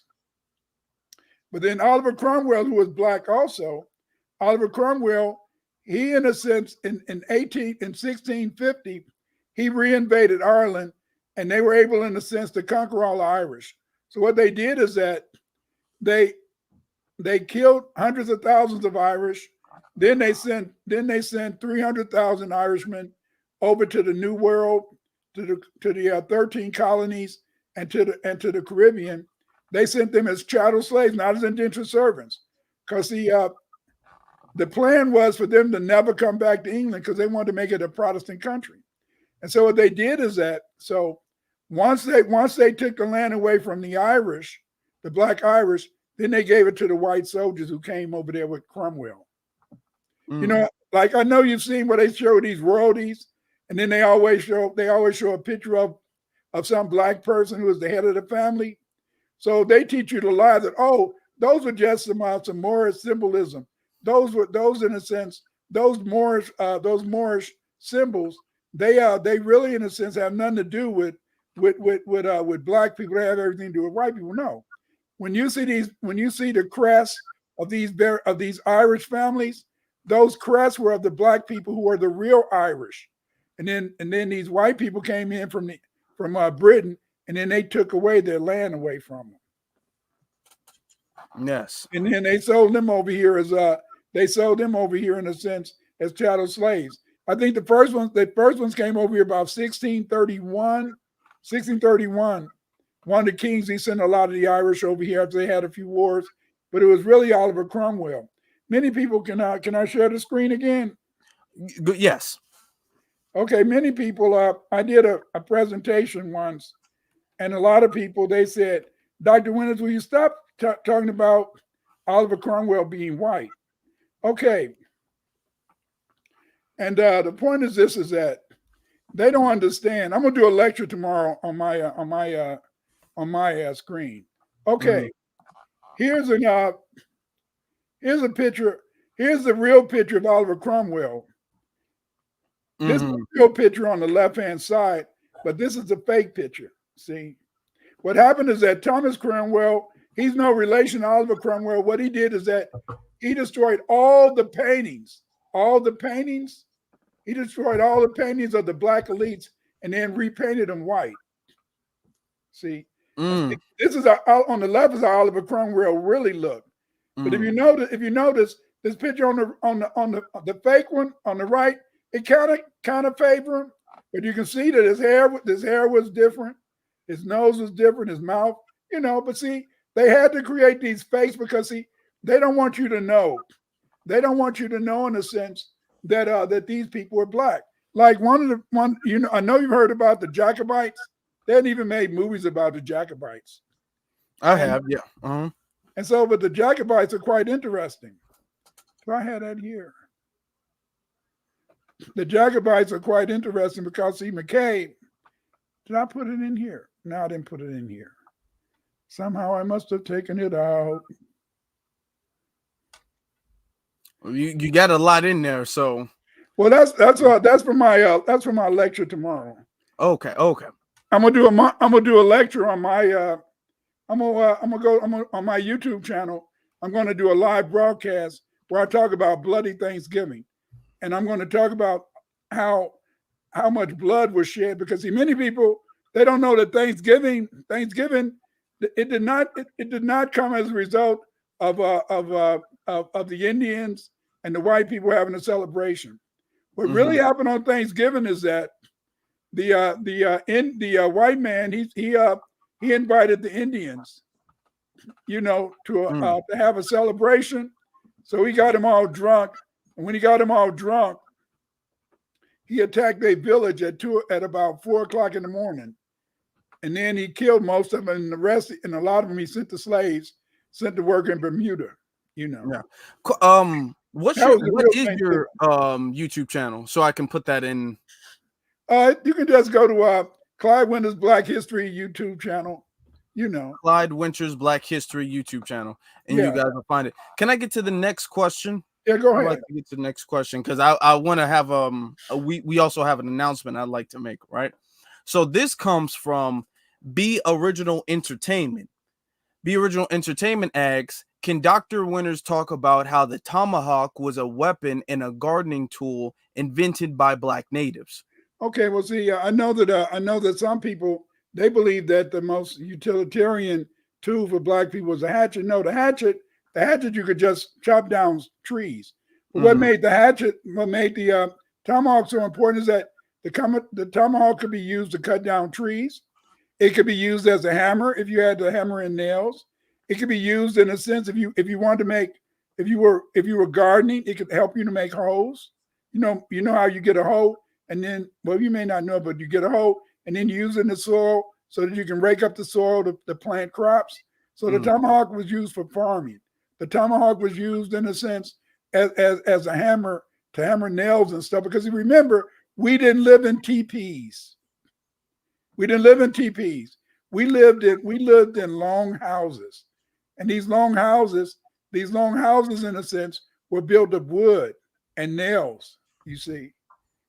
And so then the tomahawk was a tool that was used for farming. It was used in a sense for construction. It was used for war. You could scalp people with it too. But remember, the Indians did not begin scalping people. It was the white men that began scalping people. Okay. Yeah, because I'll give you an example, like in California, the way they exterminated the Black people in California, I think I may have the figures a little bit wrong. They paid $8 for a woman's scalp. They paid $5 for a child's scalp, and they paid $3 for a grown man's scalp. 8 for the woman, 5 for the child, 3 for the man. That's why they wiped out. That's how the Indians got wiped out. It wasn't no Chicanos in no California. It wasn't no Mongoloid Indians in California. Those were all Black tribes. But then, like I told you, the white man, he would tell the Indians, go to California, pretend you this group. We killed them niggas off. Pretend you this group. You go to Illinois, you pretend you that group. Just like right now, it was a group of Indians in Virginia called the Manican or the Manican. Like the Manican here, Manican Africa. But anyway, we won't go into that. Now it's some Mongoloid Indian. Now she's trying to say that she a Manican. The Manican, they died out about 1890. But now she's gonna get a pass. When I went to University of Illinois, not Illinois, I got my PhD at Loyola University. I had a fellowship for Black and Indian people.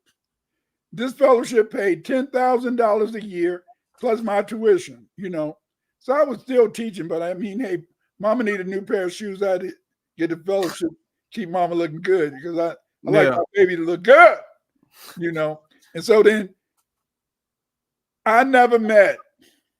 I had that fellowship for 4 years. Every Indian in there was white. And there was a fellowship for Native Americans and Blacks.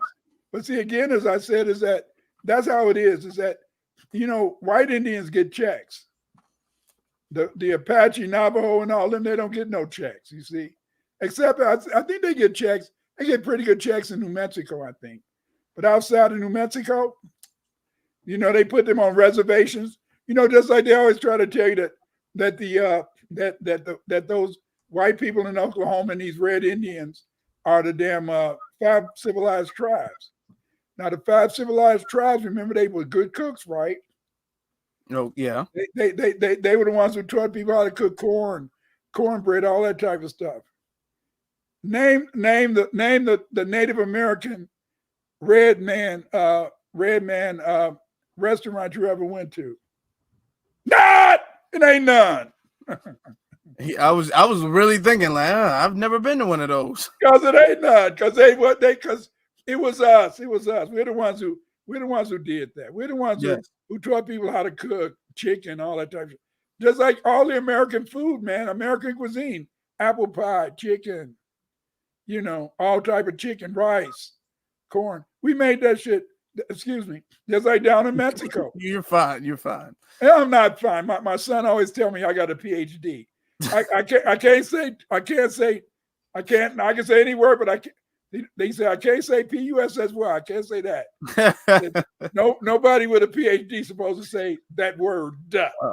But that was the first word I learned how to spell when I was going to school. I saw it on the wall. What is that? PUSSY. What is that? That's the first word I saw. It was the one wrote all over the damn school. You see, my son said I can't do it, and I listened to my son. Much respect. Much respect. Yes. You know, people don't like me to cuss because they say an intellectual shouldn't cuss. An intellectual shouldn't dare use those words. I have to be British in my British accent from Cambridge. You know. Yes. Yes, indeed. Yes. I'm a 47th Street baby. I'm sorry.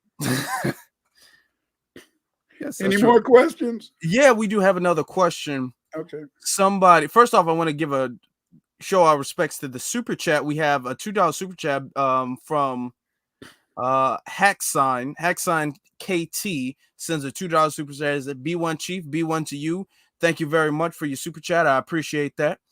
Then we have another question from Tones Phi asks, "Hi, Dr. Clyde Winters. Can you please explain chiefdoms?" Okay, now he's asking me. They're asking me an interesting question. Should I explain chiefdom today? But I'm not going to explain chiefdom, the original chiefdom. The original chiefdom among Aboriginals was a matriarchal descent. In other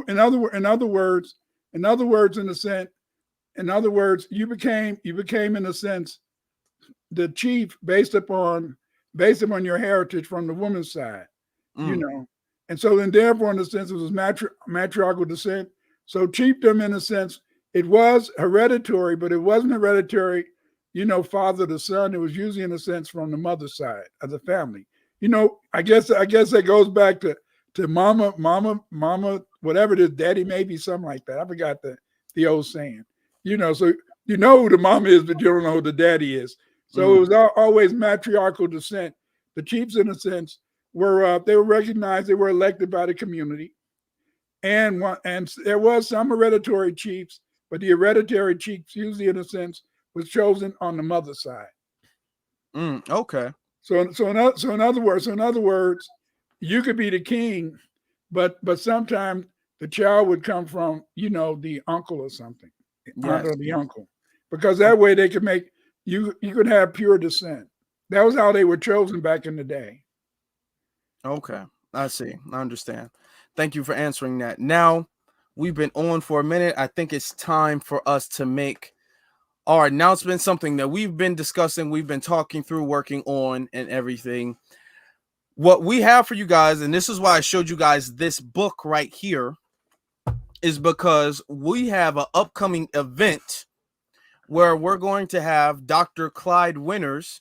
You know how I've been doing my events when it comes to our reparations meetings in Chicago.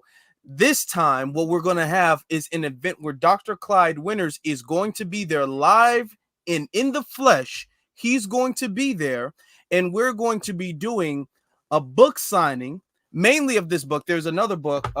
It's in the other room. I have to grab that one, of the history of blacks in America, from prehistory in 1877. It is going to be a live in the flesh event coming to you guys soon. Now, the link to the book is in the description below. So you guys, he has a lot of books. Dr. Clyde Winters, master of books. So he has a lot of books. You guys can go there. You can get that. Now, the date for that is going to be December 10th. So that gives enough time for people to get the book, maybe read. You can highlight some questions you like to ask, because we're also doing a Q&A style thing where we're going to be explaining the book, but it's going to be very interactive because that's just our style. We like to talk amongst each other. We like to ask certain questions. So we're going to be doing that so people can ask questions about the book or just to him in general. about certain things. So that's going to be December 10th, I'm sorry, Sunday. That's a Sunday, and the time is going to be from 1 p.m. to 4 p.m. 1 p.m. to 4 p.m.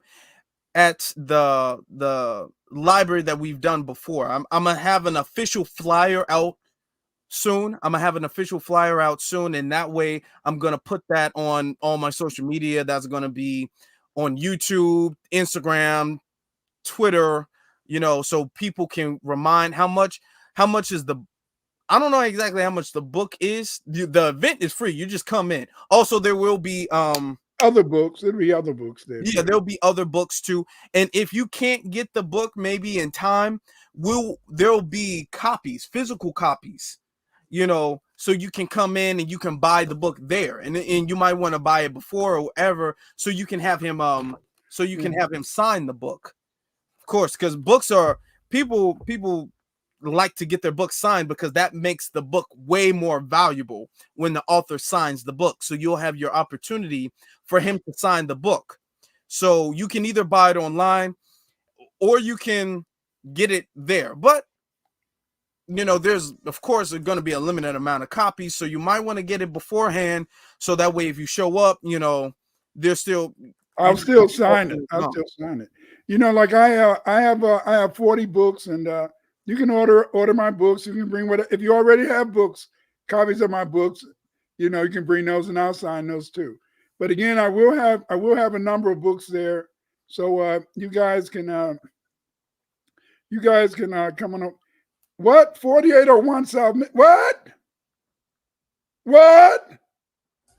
Oh, you was talking about the library. Yeah, that was the library that we went to when I was a kid. Really? Yeah, we used to live on 48 in Prairie. Wow, that's where we've been having our meetings at. That was the original place where they had the Carter G. Carter G. Woodson Library would have that collection. It was originally at 48th and Prairie in Michigan. Damn, man, that bring back memories when I was a little kid, little shorty.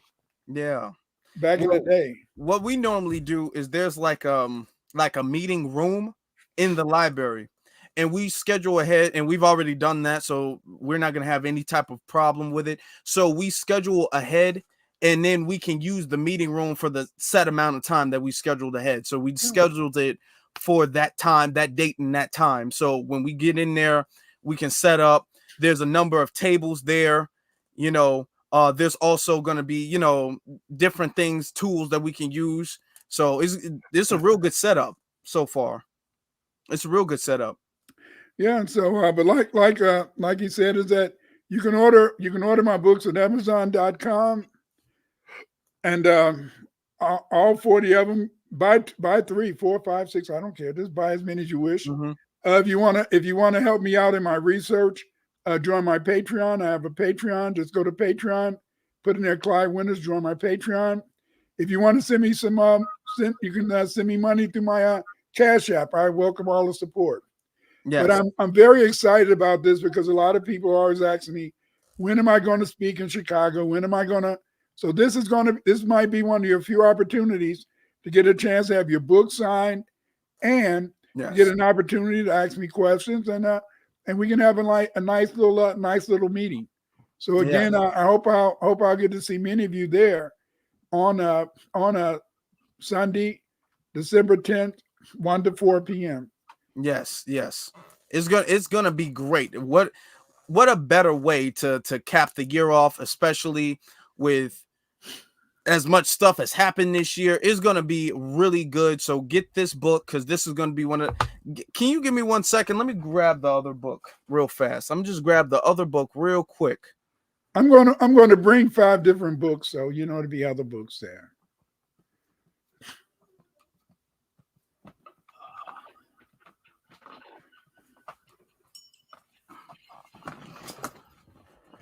Okay, I'm back. All right. See, we have this book. This is another one. This is Pathfinder. The Pathfinder. I'm going to put it up to the screen. The Pathfinder. That's what it looks like. So, and I'm saying this because I'm giving you, you can get whatever books you want to get, But I'm saying for those specific books, that way we can have the conversation. You can kind of like read a chapter or two, and if you have a question about something in a chapter or two, or if you want to explain it more or anything like that, want to talk about it, you guys get a heads up. Yeah, you know what I'm saying? So this is enough time, because we're right now, today's date is the 22nd. So the 22nd, we have enough time to really get the books, read up on it or whatever. Or if you have another book that might pique your interest, you have another book, you can get that book, and ask the question about that book. You don't have to get the books. I'm saying, I'm just, giving a suggestion. Because the Pathfinder is my memoir. In Pathfinder, I discuss how I became the researcher. I grew up on the South Side, how I lived around a mosque and a Moorish scientist temple where I used to learn from the Moorish brothers.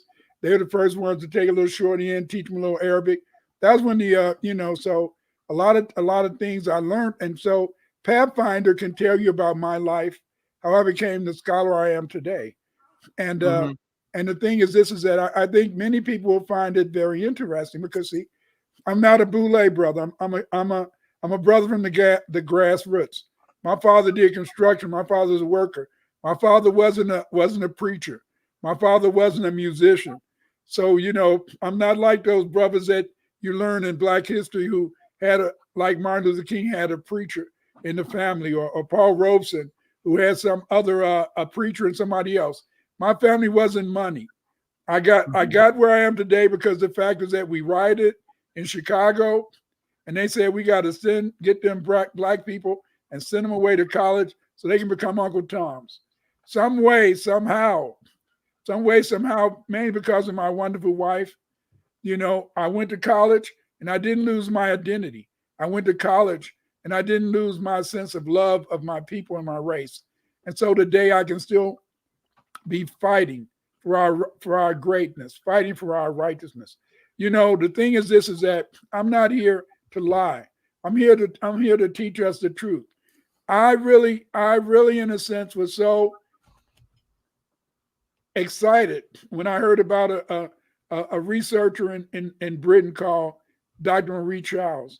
Dr. Marie Charles, she was the first one, in a sense, to tell us about the Black Irish.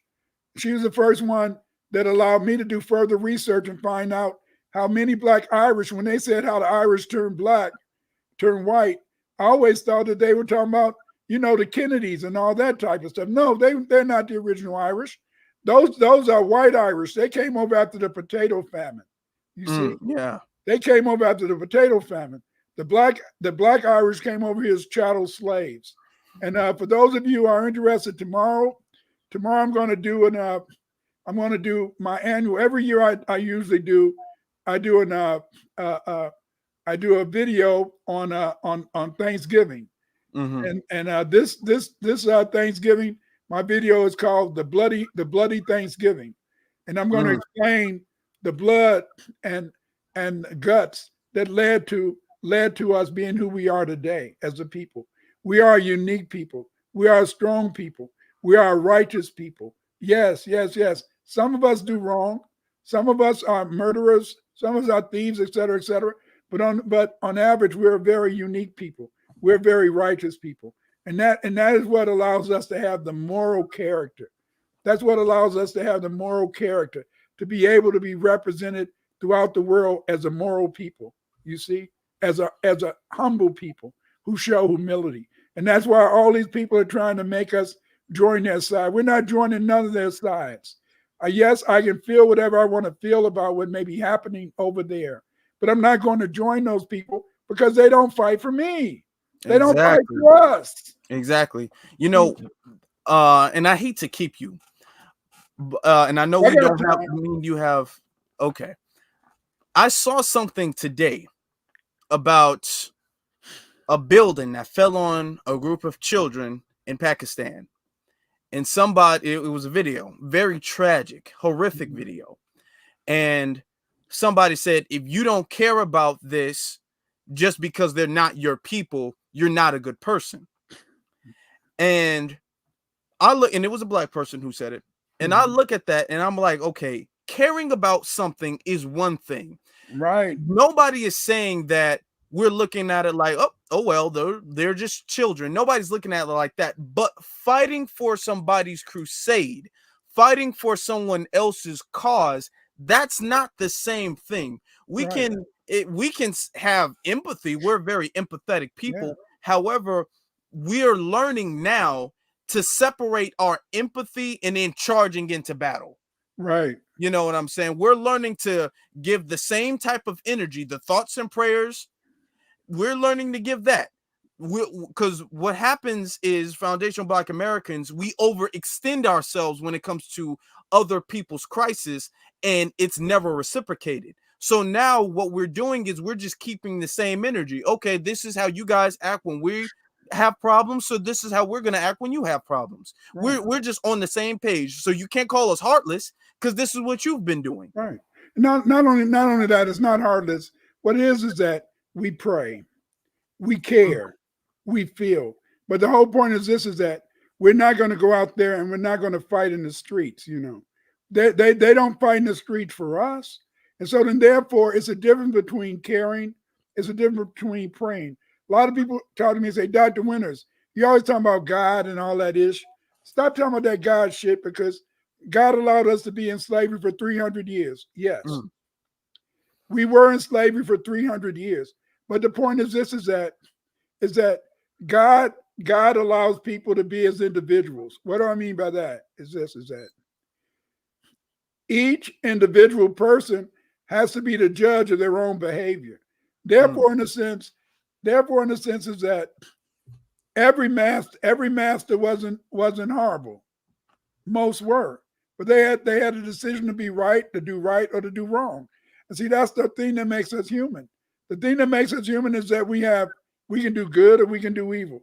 And the point is this: is that those people, in a sense, they can do evil, but I can still care. But that don't mean I should fight for you. That don't mean I should die for you. You know, look at all those letter people. Look at all those letter people who try to support those the Palestinians. You know, those letter people, because of the fact that they belong to that club, the letter people, you know what I'm talking about, the letter people. I know who you're talking and about. So then, because of the fact that they thought they were white, they decided, in a sense, that they were going to say how they really felt. And then you look at that girl had a job, she was at a university in New York. She's going to get a job for over $200,000. Then once she said she supported the Palestinians, she lost out. Yeah. This other letter girl who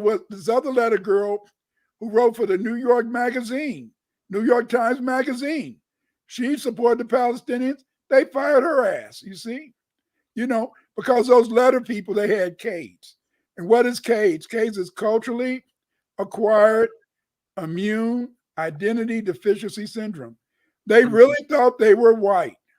They really thought that they could, because they were part of the letter group and they had a white lover or something, they thought because they had a white lover, they was just as good as the other white letter people. And these people are showing them, no, you're not. You're still black. Yes. You're still black, no matter what you do. And so then therefore, I can care. I can pray. I can pray for those people who that building fell on. I can pray. You know, I can work with my God and I can deal with my God. But praying to my God and going there out in the street to fight for you, those are two different things. Yes. See, because they don't pray for us, and they definitely don't come in and put 10 toes down on the street to fight us. You fight for us. And so see, that's the whole point in that yes, I'm an FBA, Foundational Black American. People say, stop saying you black. I gotta say I'm black. How do I know about the black Indians? I know the Indians were black because when the Europeans saw them, he said those are copper colored people and they're black. Some are coal black, some got kinky hair, some got straight hair. That's how I know it was black Indians. If they wouldn't have said they were black, phenotypically, they wouldn't have said that they were black and had black features, we wouldn't know about the black Indians, would we? So then therefore, when an Aboriginal person or somebody tell me that don't call me black, don't call me African, You're dreaming. You're living in a fantasy world. You got Cades. You got Cades. You got to find and study your history so you can have strength, and study your history so you know who you really are. Study your history so you can stop going down a path. Tomorrow I'm going to really explain about the Black Indians, because see, the first black slaves in America were not Native Americans, and they weren't Africans. The first black slaves in America were Black Irish. They were made slaves in 1631. The first Indians were made slaves in 1634. And the first Africans were made slaves in 1669. Yes. See, and so there's this dichotomy, but see, know who you are and what you are. Understand your heritage. Understand your heritage. Understand who you are. I know your grandmama told you you had Native American ancestry. You laughed at grandma and you said, "Grandma, you full of it. Something wrong with grandma." You didn't tell her out loud. You just said it under your breath. See, but the point is this: you thought she was lying because the white man told you who you are. The white man said you came from Africa. The white man said he brought you over here on a boat. Many of us did come on boats. Many Black Irish came on boats. Many Africans came on boats, sub-Saharan Africans, but it was already Black people here too. And we have a great history, a great and a unique history. And this is our land. This is our land. Since this is our land, I want my land. I want my land. See, some people used to be old commercial. I want my maypole. I don't want my maypole. I want my land. I want my land. See, I want my land, and I want my money. I'm gonna be like Dr. Short. Give me my MFM. Yeah. Give me my MFM. Son, you better close your ears. I know you're gonna get mad. I want my motherfucking money, baby. Absolutely. The MFM. Yes, I love that. Dr. Short don't play. Dr. Short tell it like it is. And the point is this: is that he's a warrior. But the point is this, and here's the whole point: is consequences for being a warrior. Always remember that. It's consequences. But the point is this: is that you still had to stay 2 feet down. And the whole point is this: is that hopefully you try to find a partner who can support you, and you try to do your best, because you can't be alone out there. You can't be alone out there. Yes. But the point is this: is that you are foundational Black Americans. You built this country. You made this country what it is. When they took all the factories away from America in the 1970s, they thought they was hurting Black people. They said, we're going to take these factories out, and a whole lot of brothers got laid off and never got a job again from the 80s on up, see. But the point is this: when they took the factories out and gave them to China, not China running their butt. Now they said that only Black people can be rappers, and only Black people can be, in a sense, football players, basketball players. Since Black people just doing that, we're not making no inventions. But we made the cell phone. We made the damn computer, the first in a sense personal computer. We made in a sense the cells that lead to all these modern electronic devices. We made the electric trains. We made every damn thing. But see, and see, when we stopped making it, America went down. America went down because they felt they didn't need you. They felt they didn't need the Black man to do nothing, or the Black woman to do nothing. Look how those Black women used to work for NASA, and they was using those tools, in a sense, just rulers and shit, protractors and all that. And they was able, in a sense, to help them to get in outer space. And the computers couldn't even do that stuff. You see, there's like today, people making a big deal about AI. Yes, artificial intelligence is important. It is the way of the future. And the more you learn about it, the better you can be. But the point is this: is that you can't, if you want to put AI and a brother in competition, you better bet on the brother, baby. Yes, always. Bet on the brother. Because see, always. That's just it. Show me, name one millionaire that had a college degree. Hell no, none of them.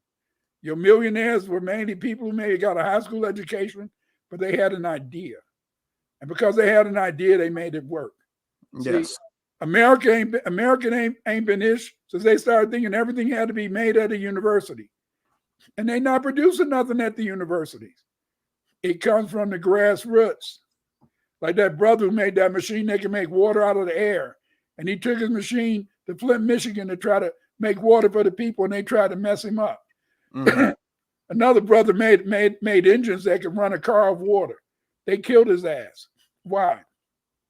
Because they do not want you. But see, we are geniuses. We're geniuses, and we build our stuff based on nature. The European, he builds stuff based on steam. We build stuff based on nature. And because we build stuff based on nature, it lasts long. It can last forever. He builds stuff based on steam, so it has a limited existence, a limited path. See, black people visit every planet, you see. But the European, he had to send a rocket out. We didn't send a rocket out. We just visited by astro traveling. We visited by just making those moves. See, family. We are unique people. FBA, you are unique. Don't ever forget that. Yes, indeed. Dr. Winters, I appreciate your time. Anytime. Things I have to do. I will have the official flyer made with the details and everything, so people do not forget. But mark your calendars, brothers and sisters. Mark your calendars for December 10th. Okay, from 1 p.m. to 4 p.m. And let me see the address. I know it in my head. It was 48 South Michigan. Yeah, 48 South Michigan. They won't miss it. It's a beautiful place. It is. It's a really nice. Yeah. It's really nice. The location's nice. Parking is good. That's one thing, because Chicago's notorious for their parking. Parking is really good there, so we won't have a lot of problems with that. It's really great. Bring the kids, bring the family. Dr. Winters, where's your YouTube channel out so people can go check you out? Just go to YouTube. It's the Clyde Winters Black History channel, and YouTube Black History channel. It's going to be a live broadcast tomorrow, and it'll be my live broadcast will begin at 3 p.m. and I'm going to talk about the Bloody Thanksgiving.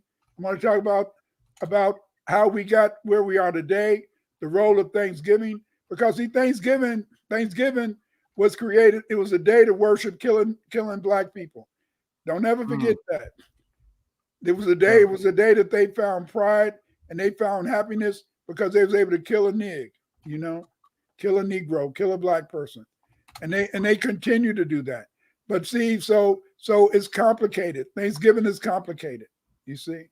But at the same time, tomorrow, join me on my Clyde Winters Black History channel at YouTube.